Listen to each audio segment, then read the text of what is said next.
Buenas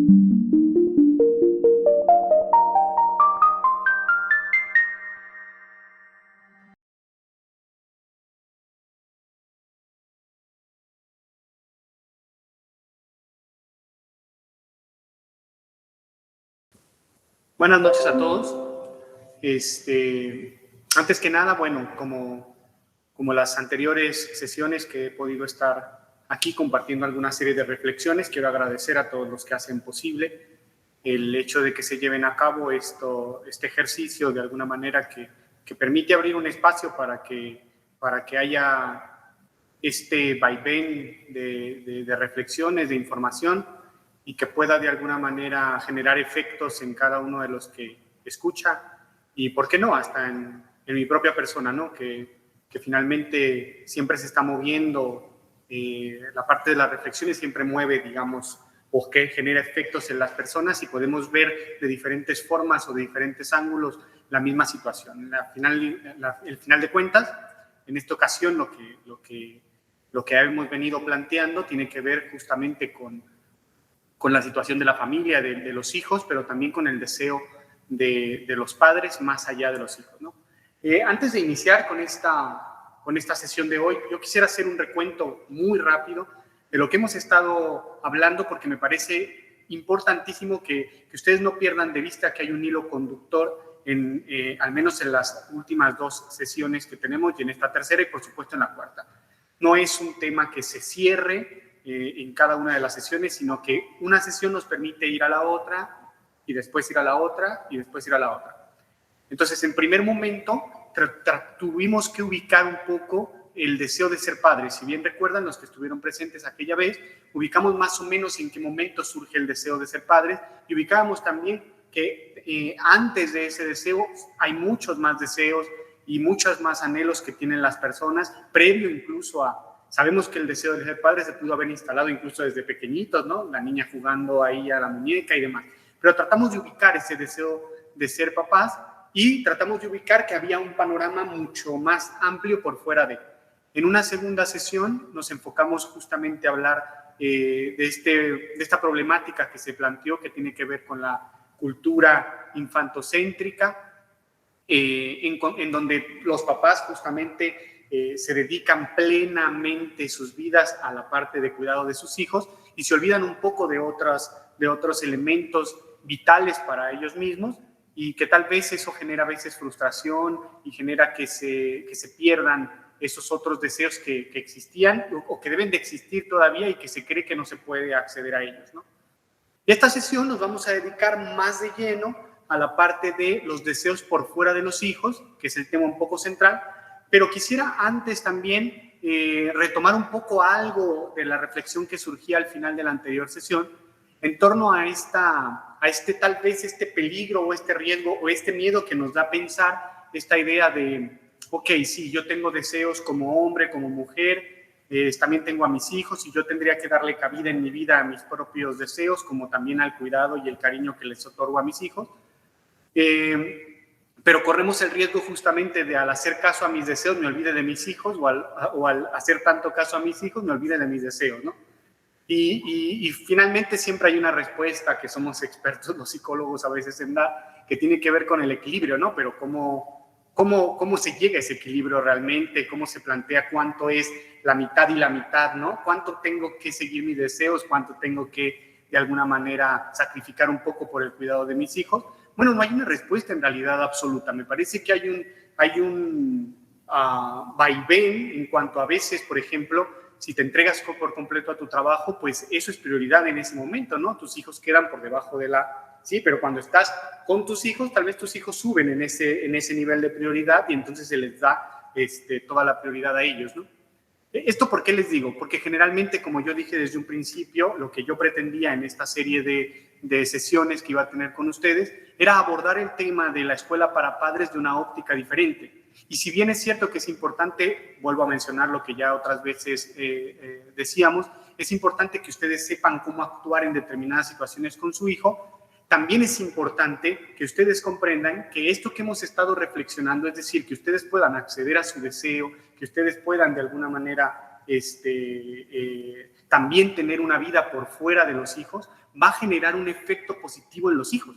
O sea, no nada más lo estamos explicando en el sentido de que, bueno, es que ustedes tienen que seguir sus deseos también para que sean felices y demás, que evidentemente eso va a suceder, pero que esa búsqueda, ese constante ir también tras sus deseos, va a generar un mensaje directo en los hijos y en la formación de sus hijos, y ellos mismos en algún momento van a poder justamente ir tras sus deseos, ¿no? Pero bueno, esta parte la vamos a tocar en la última sesión que voy a estar acá con ustedes, ¿no? Pero sí quería dejar claro como este hilo conductor a través de la sesión. Hoy nos toca, en una tercera sesión, hablar pues de los deseos por fuera de nuestros hijos, ¿no?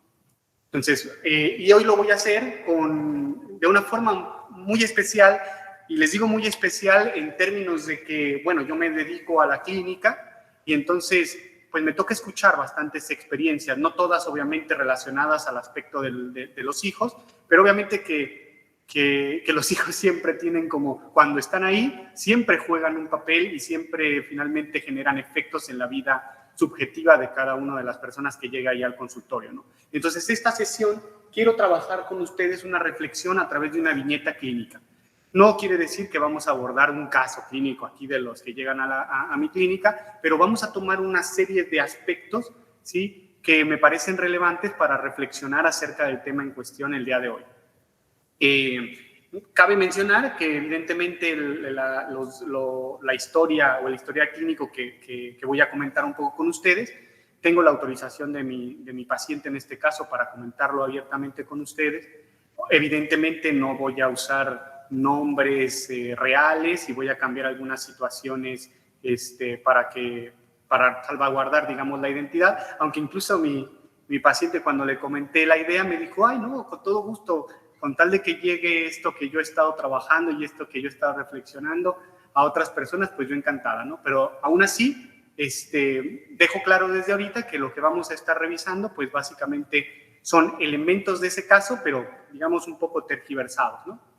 Me parece una manera especial porque finalmente es compartirles algo de la vida real, porque uno puede estar hablando teóricamente aquí 4 sesiones seguidas, pero finalmente tocar ciertos elementos de la experiencia vital de una persona me parece que puede impactar un poquito más en nuestra manera de pensar, ¿no? Entonces, en esa medida vamos a trabajar este tema. Bueno, iniciemos, ¿no? Les voy a presentar. Como nombre le voy a poner a esta paciente madre, básicamente, ¿no? Es una paciente de 27 años que tiene un nivel socioeconómico medio-bajo, ¿sí? Su profesión u oficio no tiene una licenciatura, de hecho, no llegó más que a secundaria, ¿sí? Trabaja en una empresa X, no diré la empresa, pero es una empresa, y su estado civil es soltera. Su situación sentimental está en un noviazgo en este momento y próximamente será mamá. Ella llega justamente al consultorio con una situación con respecto a su embarazo, pero sobre todo a la idea de ser madre y a la idea de convertirse en madre, ¿no? Por eso me pareció importante tomarla como caso, ¿no? ¿Sí? Porque van a ver cómo se va a poner en juego un sinfín de situaciones a partir de que ella se entera de que va a ser madre, ¿no?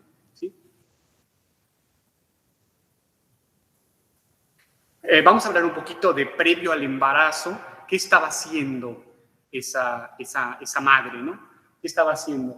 Madre tuvo una crisis de salud física, lo cual la hizo de alguna manera entrar en una dinámica diferente en su vida, que al principio fue forzada, pero después le gustó mucho la dinámica que llevaba su vida, ¿no?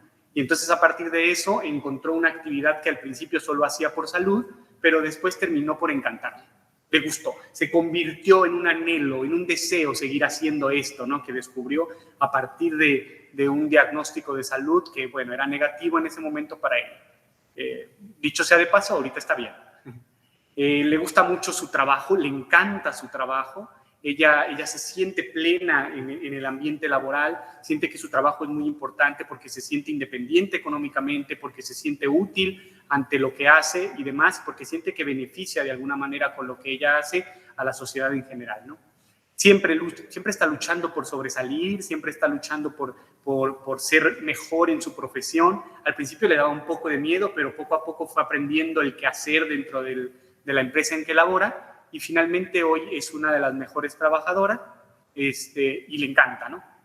Entonces vayamos imaginando este caso, que finalmente lo más impactante es que es real, ¿no? Tenía su pareja, ojo, todo esto acuérdense que es antes del embarazo. Tenía su pareja, no había mayores problemas, eran una pareja que si bien no se había hablado de tintes de casarse, ni mucho menos, estaban estables, no había una situación, problemas como siempre los va a haber en una relación de pareja, pero no había una crisis de alguna manera. Tenía planes de iniciar en algún momento su propio negocio, es decir, le encantaba su trabajo, pero también aspiraba a finalmente salir, crecer, salirse de esa empresa y empezar a trabajar por su cuenta. Ese es un anhelo y otro deseo que ella tiene previo al embarazo. Era muy independiente económicamente, le gusta comprarse sus cosas, le gusta salir con amigas, gastar en ella, comprarse lo que requiera, ¿no? Incluso más allá de las necesidades que pudiera tener, le gustaba darse gustos, digamos, con tal vez compras que no son necesarias absolutamente, pero que le imprimen de alguna manera cierta satisfacción a las personas en general, ¿no? Entonces, este es, digamos, el preámbulo, ¿no? Antes de que esta persona en cuestión de la que hablamos le avisen de la noticia de que, bueno, está embarazada, ¿no? Vamos a ver qué pasa ahora ante el embarazo, ¿no? Y cómo ese embarazo finalmente mueve ciertas situaciones y genera efectos que no estaban previos pero que de alguna manera estaban latentes. Ahorita explico por qué, ¿no? Entonces, justamente ella llega a consulta con un motivo que tiene que ver con su embarazo. Y llega en una crisis porque descubre que está embarazada. Incluso es algo que le sorprende porque debido a su problema de salud le habían comentado que igual no era muy fácil que se embarazara, pero termina, por azares del destino, quedando embarazada, ¿no? Ella se presenta muy angustiada con respecto a su futuro, ¿sí? ¿Por qué con respecto a su futuro? Porque entonces lo que ella me menciona desde un primer momento es que se siente que económicamente no podrá. O sea, siente que el trabajo que tiene le ayudaba a ella económicamente a ser independiente, pero que el hecho de tener una responsabilidad más con su hijo, ya ahí dice, oh, creo que voy a batallar, necesito otra cosa, necesito generar más dinero, necesito eso, y eso le angustia bastante, ¿no? ¿Sí? Angustia que obviamente no estaba previo al embarazo. Siente que tiene que renunciar a muchas cosas y se siente disminuida en otras tantas, ¿sí? Y siente que su pareja no es un apoyo. Ahí ya empieza a tener un problema con su pareja, porque mientras no había hijo, ellos eran como, ella veía que esta pareja pues no le echaba muchas ganas en cuanto a independizarse de sus padres y demás, como que no le ponía galleta a esta parte del ambiente laboral, profesional y demás, y no le ocasionaba un problema porque al fin de cuentas eran pareja y ni siquiera estaban pensando en estar juntos ni en tener un hijo, ¿no?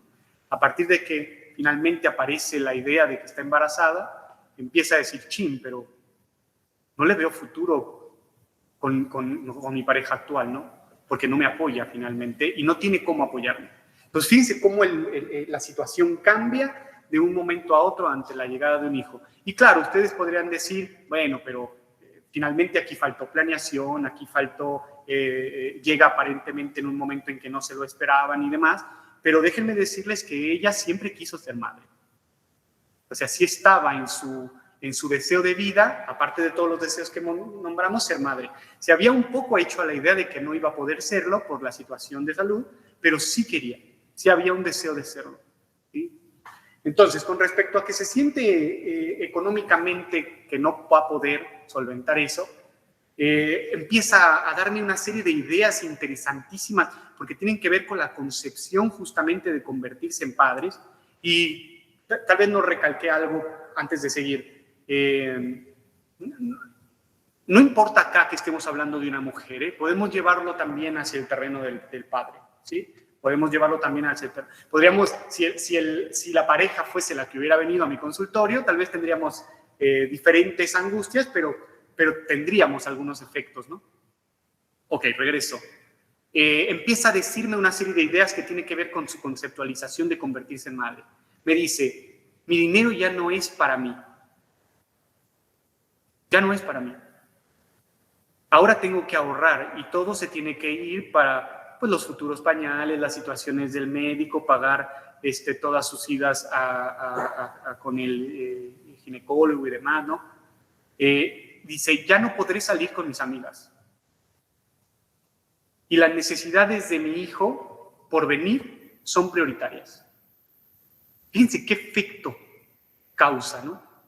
Pero eso tiene que ver un poco, y esa es la reflexión que quiero que salga a la luz, con la concepción que se tiene. Porque tal vez no es tan cierto que su dinero ya no es de ella, o que todo lo va a acaparar el hijo, pero hay una idea de eso, ¿no? Más allá de si tiene un nivel económico medio bajo, más allá de eso, ¿sí? Por otro lado, con respecto a que siente que tiene que renunciar a muchas cosas, ella me dice, por ejemplo, en el trabajo no rindo igual. Pues obvio, ¿no? Está embarazada, empieza a tener ciertas molestias a nivel físico por todo lo del embarazo. En realidad ha tenido las molestias más comunes porque ella su embarazo ha ido muy bien a lo largo del tiempo que lleva embarazada, ¿no? Dice, no te rindo igual. Y luego le asusta que va a tener que dejar de trabajar cuando le den esa incapacidad temporal para tener a su hijo, ¿no? ¿Sí? Pero le asusta, una, porque le van a pagar menos, porque digamos que trabaja un poco por comisión también, le van a pagar menos, pero dos, porque le encanta ir a trabajar. Y va a tener que renunciar a algo que finalmente también le gusta. ¿Sí? Por otro lado, físicamente se siente cansada y la frustra no poder hacer lo que hacía antes. Eso en términos laborales y en el hogar y demás, ¿no? Y hay una frase que me impactó tanto que me dice, y el bebé no me ayuda en nada. Es interesante porque esta frase, insisto yo, no pierdan de vista algo. Ella en otro momento está encantada con su hijo, ¿eh? Está encantada, de hecho, se cuida bastante durante el embarazo, quiere ya conocerlo, pero no puede dejar de sentir también esta frustración ante la venida de su bebé. Y eso es algo que la contraría. Piensa que es mala madre tan solo por decir esas cosas, por ejemplo, ¿no? Pero coexisten, cohabitan, porque evidentemente hay frustraciones que ya hemos estado viendo, ¿no? Dice, el bebé no me ayuda en nada. Ella se refería, para contextualizar un poco, se refería un poco a la idea de cómo el bebé se mueve y le causa molestias y demás. Decía, no me ayuda en nada porque pues, no se está quieto, ¿no? Y entonces yo no puedo hacer lo que debería de hacer en el trabajo y en la casa. Pero yo sabía que esa frase era más general, ¿sí? Que había una parte de ella que efectivamente pensaba que el bebé no le ayudaba en nada en cuanto a todas las cosas que se veían frustradas. Y por otra parte decía, tuvo que dejar la actividad que había encontrado y que le había generado un deseo más en su vida, tuvo que dejarla y dice que tiene que abandonar la idea de su negocio. O sea, en un momento se acaba todo lo que anteriormente ella había deseado, ¿no? Ahora tengo que dejarlo. Y claro, la idea de ella es un poco más trágica porque no piensa que lo va a postergar, piensa que lo va a dejar. Porque una cosa es decir, bueno, pues sí, por ahora tienes que abandonar ciertas cosas, tienes que evocarte a las responsabilidades de ser madre porque son importantes, pero eso no implica que más adelante puedas retomar ciertas cosas, ¿no? Pero para ella no, para ella ya, finalmente se acaba. Y por último, siente lo de su pareja, pues obviamente ahora está pensando que tendría que renunciar a él también. Entonces vean cuántos efectos finalmente surgen a partir de la idea del embarazo, ¿no? Avanzamos. Ahora, posibles porqués que hemos encontrado en el desarrollo de las sesiones. Hay un discurso parental histórico, y en esto me refiero a que lo ha escuchado de la madre, pero me parece que es un discurso que no proviene solamente de la madre, sino que es un discurso que anda volando ahí, que todas las madres lo tienen y que todas las familias lo tienen, o que muchas lo tienen, ¿no? Y que es, yo dejé todo por mis hijas. La madre le ha repetido siempre que ella dejó todo por sus hijas. ¿Sí? Ese es un discurso incluso que existía antes de que ella estuviera embarazada, ¿eh? Ahora que ella está embarazada, el discurso actual de la madre ante el embarazo de su hija es: tu vida cambiará por completo, ya no podrás hacer lo que tú quieras. ¿Sí? Lo que quiero que reflexionemos con este tipo de situaciones es que si bien va a haber un cambio, me parece que la concepción de convertirse en madre y en padre bajo este discurso es trágica. O sea, no hay forma de encontrarle un disfrute a ser papá y a ser mamá, ¿no? Pues imagínate que te digan eso, no, pues ya, casi le dicen arruinaste tu vida, ¿no? ¿Sí? ¿Por qué lo digo así? Porque lo que quiero que reflexionamos es que yo no creo que la idea tenga que ser que en sí misma convertirse en padre o en madre arruina las cosas. ¿Sí? Sí genera cambios, pero no tiene por qué renunciarse a. Más bien es la concepción que tenemos históricamente heredada de convertirnos en padre y madre. Y podríamos incluso decir que hoy justamente, imagínense, si esos son los discursos, pues tenemos hoy jóvenes que dicen, claro, yo no quiero ni casarme ni tener hijos. Y avanzamos. Madre, o sea, la paciente, ve en su propia madre su futuro y le asusta. Y lo ha dicho tal cual, ¿no? La renuncia a todo deseo por fuera de los hijos y el cumplimiento cabal de su nuevo rol. Ese es el futuro que ella concibe y que le espera. La renuncia a todo deseo por fuera de los hijos, que es nuestro tema actual, y el cumplimiento cabal de su nuevo rol como madre, ¿no? ¿Sí? Como único objetivo, como único deseo, como único anhelo. ¿Sí?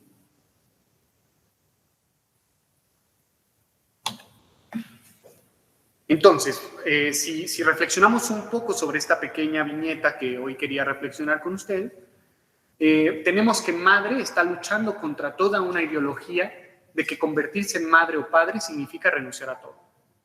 No es algo sencillo, ¿eh? Yo no puedo venir a decirle nada más a mi paciente, no, mira, pues ser madre no tienes por qué renunciar a todo, y convencerla de repente de que abandone ese discurso que finalmente está instalado, se ha identificado con ella y que de la noche a la mañana pueda cambiarlo. Es un proceso que es paulatino, ¿sí? Porque además, obviamente, que a partir de que ella ha comprendido algunas cosas y las ha llevado a la práctica, ha tenido, obviamente, críticas de su mamá, de su familia y de otras personas, ¿no? ¿Sí? Por ejemplo, yo le he permitido, dentro del análisis, hablar de todo eso negativo que ella siente de tener un hijo y que no puede hablar en su casa porque luego la tachan como de alguien malo, ¿no? ¿Sí? Ahora, es lo que yo les decía anteriormente, no nos confundamos. Madre ama a su hijo y quiere conocerlo, ¿sí? Es una madre protectora, se ha cuidado y su embarazo va de maravilla, porque hay un deseo de convertirse en madre, pero le aterra lo que ella cree que significa convertirse en madre, ¿sí? Y visto desde la óptica que hemos estado hablándolo, ¿a quién no lo aterraría, no? Al mismo tiempo que evidentemente es una buena madre, se protege y cuida a su embarazo y le va de maravilla, al mismo tiempo aún no quiere que nazca. En su fantasía sabe lo que le espera. ¿Sí? Ella esconde un poco esto de que aún no quiere que nazca y dice, bueno, no quiero que nazca porque todavía le faltan unos meses, ¿verdad? De formación y demás. Pero en realidad hay un miedo inherente a convertirse en madre y lo que implica, sobre todo en el tema central de hoy, que sería la renuncia a los demás deseos, ¿sí? Ahora, hay algo que me parece importante y que yo le mencioné a esta paciente en su momento, y es algo que hemos venido trabajando a lo largo de las sesiones. Es algo muy interesante. Madre sabe que su hijo es importante, pero que por fuera de los hijos hay otras cosas que para ella también son importantes. Ella adora trabajar, adora hacer la actividad que descubrió, adora la idea de generar un negocio propio. Sabe que hay otras cosas que, si bien a veces la siente por encima de ser madre, a veces están abajo, a veces están arriba, y hay una fluctuación constante, ¿no? Pero lo interesante es que ella sabe y se da cuenta que no toda su vida gira alrededor de su hijo. pero no puede decirlo porque decirlo implica vérselas con un discurso histórico bastante complejo. ¿Sí? Por eso les pongo acá, solo que enunciar eso no es válido ante la demanda social de convertirse en madre. ¿Sí? Solo queda la renuncia. Si no puedo expresar eso, si no puedo de alguna manera vivir esa parte, porque va a haber una crítica, porque va a haber una situación de que le va a demandar otra cosa, lo único que queda es la renuncia. La renuncia a estos otros deseos, ¿no? Importantes en la vida de ella y que le dan tanta satisfacción. ¿Sí? Entonces, finalmente, con esta diapositiva trato de encerrar un poco, ya sintetizar la reflexión que traigo para todos ustedes el día de hoy. Y tiene que ver con que, miren, es un poco, ¿cómo decirlo?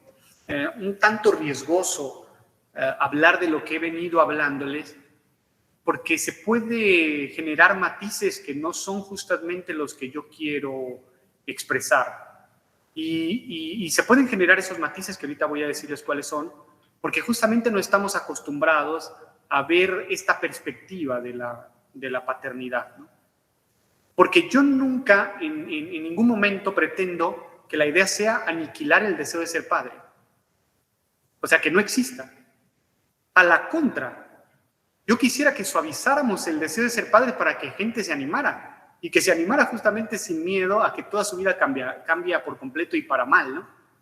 Y no estoy diciendo que ser padre no sea difícil y que no tenga implicaciones obviamente complejas y de responsabilidades para las personas que así lo desean, pero no que se arruine la vida. O sea, imagínense, hay un trecho enorme entre finalmente estar implicado responsablemente con mi hijo, asumiendo mis responsabilidades y mi rol, pero siguiendo también comprometido con otros deseos de mi vida, a decir, no, tengo que renunciar por completo a estos otros deseos, ¿no? Entonces, no se trata de aniquilar el deseo de ser padre y madre, sino de ir más allá. Que ser padre o madre no posea un valor sobredeterminado. ¿Qué quiero decir con esto? Que no posea un valor por sobre cualquier cosa, que sea fluctuante, ¿sí? El ejemplo más claro que les tengo es, por ejemplo, y no solo en eso, no solo los hijos tenemos ese problema. Piensen, por ejemplo, a nivel de pareja. Imaginen que yo le diga, que llegue mi pareja y me diga, oye, hoy vamos a... El jueves pasado, ¿no? Hoy vamos a cenar, ¿qué te parece? Juntos, te invito a una cena romántica. Y que yo le hubiera dicho, no, porque hoy quiero ver el fútbol, es que hoy juega Santos. Entonces, pues quiero aventarme la final, ¿no? Y mi pareja me va a decir, ¿y a poco te importa más ver el fútbol que estar con tu pareja, siendo lo más importante la pareja y demás? Luego uno se saca un poco la espina y dice, no, mira, claro que no, tú eres más importante y demás. Pero lo que se está poniendo en juego es una verdad que duele, es antirromántica, pero que efectivamente la verdad dice, sí, hoy me gustaría más ver el partido que estar contigo. Pero ¿a poco no se oye súper antirromántico? Pero eso no quiere decir que no me importes. Y eso no quiere decir que en otro momento tú vas a estar siendo mi prioridad, como en un momento es prioridad el trabajo, como en otro momento es prioridad los hijos, como en otro momento es prioridad cualquier deseo que implique nuestra existencia, ¿no? Entonces no se trata pues de ir más allá, de que ser padres no posea un valor sobredeterminado, es decir, que no sea más que otros deseos, que no se instale como el deseo más prioritario y mayoritario, sin caer, insisto en esto, en la desprotección total de los hijos, ¿no? O sea, ese es la otro matiz que no quiero que se entienda, ¿sí? Hay responsabilidades hacia con los hijos sin necesidad de renunciar, ¿sí? Pues bueno, de mi parte hoy sería todo. Espero que les haya llegado en algo esta reflexión. Y bueno, pues quedo atento a si hay alguna pregunta o